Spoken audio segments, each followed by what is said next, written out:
when I look at really the kind of composition of, a tech stack of many contractors we work with, many contractors have an ecosystem of tools that were purchased at one time or another to solve a very specific kind of singular problem. The result of all these kind of disparate systems has led to data silos and lack of information from planning a project to the actual execution on the job site. Conversely, I think there's also this methodology of, one tool to rule them all, where companies purchase a single piece of software that does many things across multiple workflows. The issue with this methodology is that oftentimes these tools are not as user-friendly.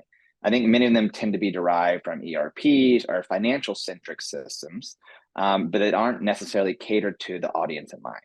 So I think this really tends to lead itself towards poor adoption. When there isn't a specific audience or user group in mind, software tends to fail the broader audience as a whole. And, Guy, I'd really love your take on this too, having worked with, hundreds of contractors over the last decade or so. Kind of what's your take on this? Yeah, absolutely. So I appreciate the introduction there, Nikki and Greg. I think one of the observations from being in Rhumbix for as many years as I have been, which is pushing 10 now, it's quite apparent that there are many software solutions that have been around in the industry for years. And the construction industry, I think, is typically defined by very high switching costs for software. And what you've actually observed is that in many cases, a lot of the software solutions that have been on the market for a long time and that are very entrenched, they really haven't evolved to meet the needs of sort of modern software in the form of cloud or access to APIs, which is the ability to transfer data between solutions. They may not have optimized for mobile. They certainly haven't been designed with modern consumer grade UI UX in mind, and the quality of the software from a usability perspective is very, very poor. And at the same time, we've been bombarding, software companies like Rhumbix, but the wider market, thought leadership, bombarding the industry with these buy signals that, they have to adopt technology, they have to digitize in order to move into the 21st century. And many people have embraced that, right? They bought into this concept and they bought many, many of the software solutions. And now, sort of 10 years on, 5 years on, what you're seeing is that a lot of these customers have a real mishmash of technology tools. And they're paying a lot of money for them. They're not able to make best use of them. The data is all disjointed, as you alluded to. And a lot of people are really struggling with this as a challenge. And customers are beginning now to look at reining in the spend, focusing on the foreman's experience from a digital perspective, and making as much use of their data as they possibly can. And practically, this is a much easier problem to try and solve for when you have fewer solutions. And fundamentally, that's what software consolidation is all about.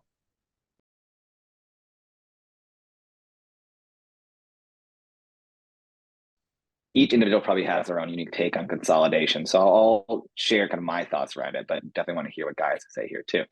To me, when I think about consolidation is really the process of performing this audit of your tech stack to determine, what workflows are being accomplished, by each piece of software. And then with that, identifying opportunities to eliminate unnecessary tools.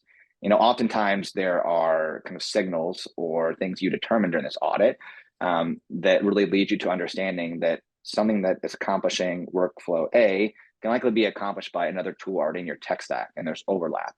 So the process of going through this audit and recognizing, where there is overlap and then taking action upon those points of overlap can really lead itself to, some benefits I think we'll get into here a bit down the road. But to me, that's what consolidation is really all about. And Guy, when you think about consolidation, what's your approach here? What do you think about when you hear consolidation?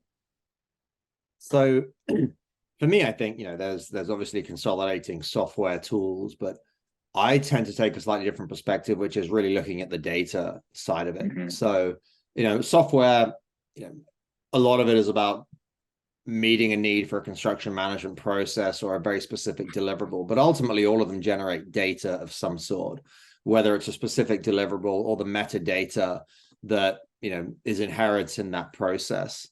And for me, the construction industry is really just defined by the inefficiency by which we use data. We generate an awful lot of it. We host it to, fulfill very specific business purposes, but we vastly underutilize a lot of it. So for me, Consolidation is all about pursuing a strategy that allows people to make the most of the data and extract maximum value out of the data. And it's, like I say, it's not fewer tools, but it's about pursuing aggressively the opportunities to drive greater efficiency in reporting and utilization of that information, with a focus on, security and cost, but really looking from our perspective, Rhumbix being very much a foreman-centric tool, how do you maximize the most out of those critical resources, which are really your field leadership? How do you, reduce the foreman's administrative burden to make sure that they can stay out on the field, driving their crews, driving successful project outcomes, and not burdening them with 4 or 5 different tools that they have to use for very, very similar tasks? And for me, that foreman's experience is absolutely critical, and consolidation should really be looking at data integrity as it pertains to what a foreman needs to generate from the field.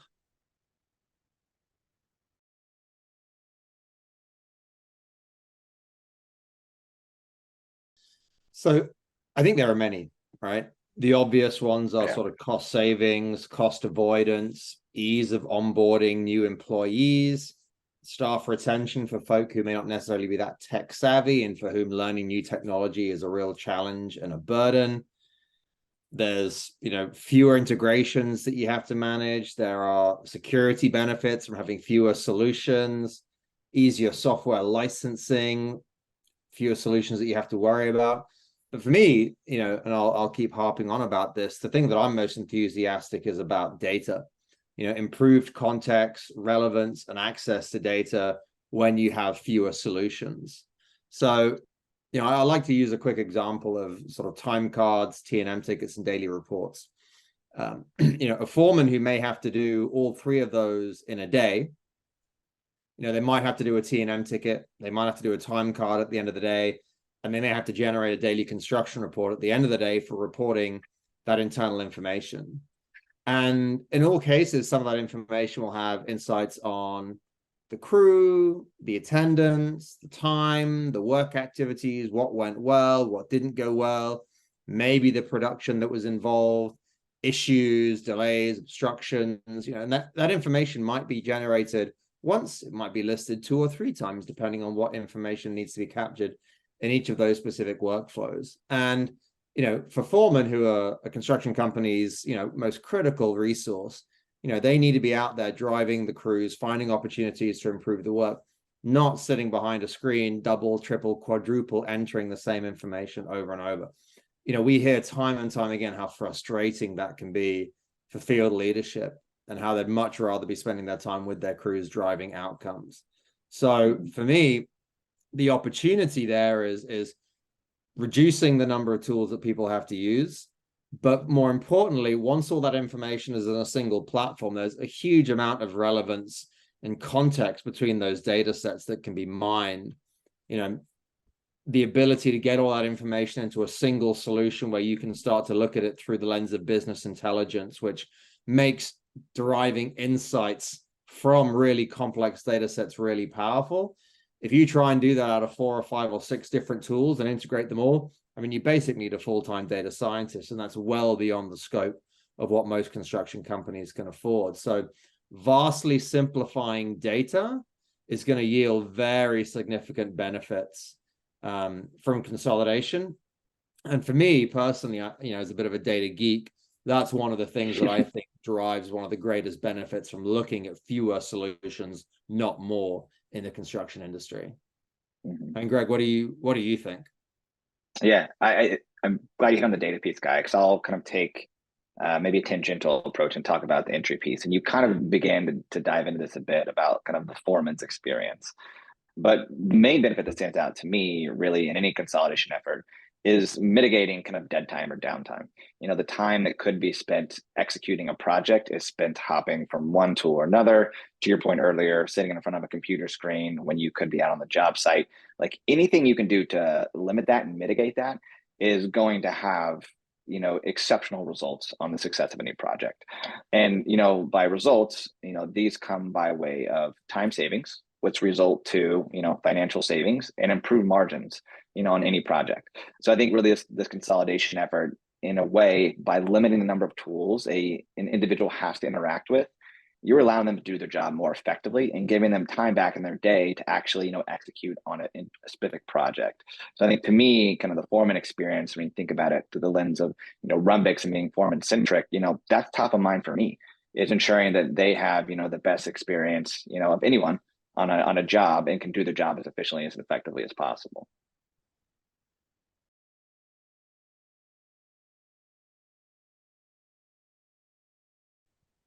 Yeah, and there's countless choices out there, but I think, and I'll hit on, I want to talk about my experience, I guess, and any consolidation effort I've been a part of, and advantages of that are kind of the successful ones that I've been a part of, and highlight, why they were successful. And I think to me, a successful consolidation effort requires input from every single department in the organization. It is not simply input from the field, not simply input from the office. It is across the board, getting input from everyone that's interacting with a piece of information, with data, to ensuring, we have kind of seamless interaction across the board, from conception of a project to execution and completion of that project. So I think really, to understand the impact, you have to ensure everyone's needs are met and understand, really who is impacted by that. So I think when you go through this consolidation effort and you perform this audit, so to speak, across the board and gather inputs, you're really trying to identify two things. It's not just opportunities for improvement, where can we look to be better, but also hurdles to overcome, kind of in the current process, and what potential problems could arise to. Definitely take your blinders off and understand, if we make this change, what impact can that have? We can focus on the good because we want these advantages, but we also have to acknowledge, the impacts this could have on our current process. So we need to kind of acknowledge those two and work through those. So it's one, gathering, data and information from across the organization, making sure inputs, are valued and heard, but also then through those inputs, we can understand and come up with really kind of, an outline of advantages, but also shortcomings and potential hurdles we'll need to overcome should the consolidation occur. So that's kind of my high level thoughts. Guy, you've been like me, you've worked with countless organizations who have gone through the same process. What has been kind of your key takeaway or a few takeaways from this? Yeah, no, I think just a few words on what you said. I think, pursue platforms rather than discrete point solutions as a general theme. Be very, very focused on choosing tools that move the organization forward, in terms of only looking at modern cloud-friendly ecosystems that have good, reliable API access. Make sure that public REST APIs are available, they're well publicized, so that data can flow. Greg, you and I are dealing with a company right now that just will not make their API available, and it's really detrimental to one of our customers, and it's super frustrating for them. They want to choose good software, but their ERP just isn't playing nice, and that's really problematic. It's holding the organization back, and consolidation is an opportunity to basically look at those sorts of challenges that are being incorporated into their tech stack right now, and essentially engineer them out by choosing more effectively. And then obviously making sure that things like security, single sign-on, all of those things are kept at the forefront. But there are some prerequisites around modern technology selection that people should definitely be looking at, to make sure that they exclude the ones that aren't going to help move them forward and get rid of the noise, and really just pin down on the big ticket items, the main players that are going to be, the ones that we should be thinking about moving forward. And you could even go a little bit further to look to see, how long they've been around, their pedigree, what sort of customers they serve, stuff like that. All of those are things that should go into it to make sure that, generally you're moving the organization forward as part of your evaluation. Yeah, absolutely.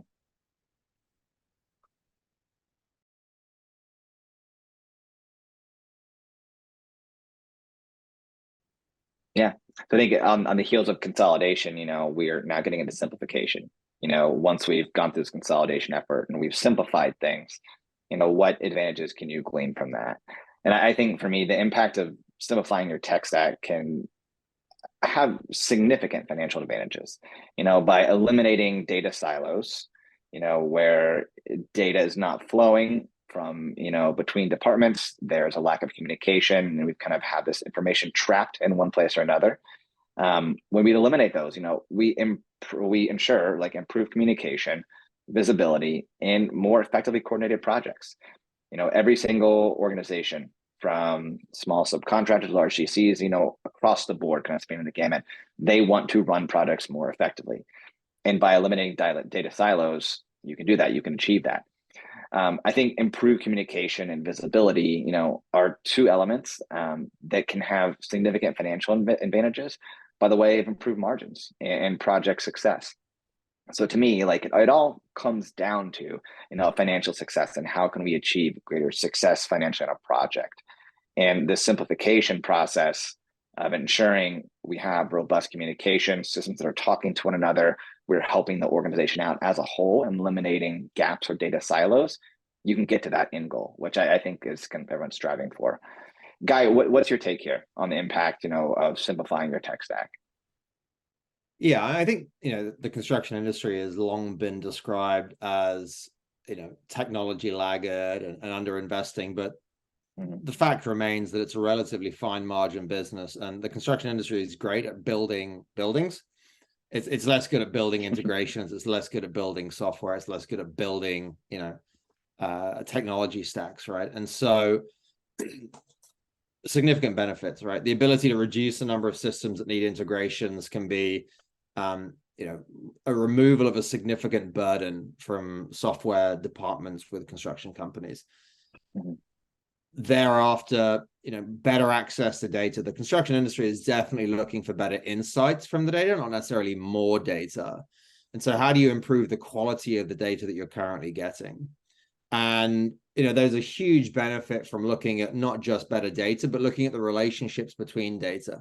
So there are workflows that are very complementary, but when they stay siloed, you don't necessarily get the benefit of understanding what one is telling you. A prime example here is, an individual craft worker shows up on a time card, and that's great. The foreman did a time card for that person. That's super powerful. But over here in their safety management platform or their safety form solution, the foreman is doing, or maybe not doing, toolbox talks or JHAs or pre-task briefings. And actually, it's incredibly important for a construction company to understand, is this foreman doing the time card at the same time as they're doing their toolbox talk? Are we compliant with internal processes? And typically the only way someone's going to identify that if they're in two different systems is by sort of putting them two side by side and comparing them together. And if they're not integrated, if they don't have data overlap between the two of them, it becomes very much more difficult to identify areas of process misalignment or non-compliance. And those things can be deadly. They can be hugely expensive when things go wrong. So the quality of the data, the relationships between the data start to really pop when you have that stuff in fewer solutions where you can see the relationships, you can see the trends. And, all of this sort of stuff, whether it's AI, big data, machine learning, all the buzzwords that we hear, they're all predicated on sort of access to clean, labeled, structured data. And ultimately having fewer systems makes that whole process much more achievable for a construction company.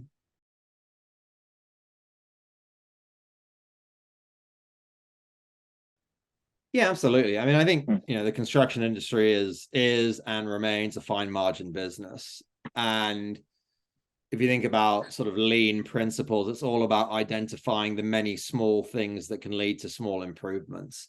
And, data is just a prime example of something that can help for that. But data by itself isn't necessarily going to lead to these paradigm changes. It has to be a systematic approach to delivering small incremental improvements without massively burdening down the organization. And so, the process is all about making sure that your software systems are fit for purpose. And so evaluations can create the mechanism for sort of formal, consistent, timely, documented processes to review, the changing technology landscape. What is new? How does that fit into corporate strategies, whether that be short, medium, or long term? And an evaluation that's sort of prefaced in those terms can lead to the environments where asking difficult questions around, is it the right time to replace a piece of software, and to, take on board the organizational burden that will entail. And none of these things are particularly easy, are they doing those things for the right time at the right reasons in support of the wider overarching organizational objectives? And if you can start to tick off those boxes, it becomes a lot easier to go to management and say, hey, for all of these reasons, we should pursue a change in X now. And without having those sort of antecedent conditions met, it can be very difficult to go to an organization which has got 1,000,001 other priorities and say, hey, we should rip this out and replace it with something new and expect to be taken seriously. So tech evaluations in the right terms can actually lead to the criteria for success in what is otherwise quite a messy endeavor.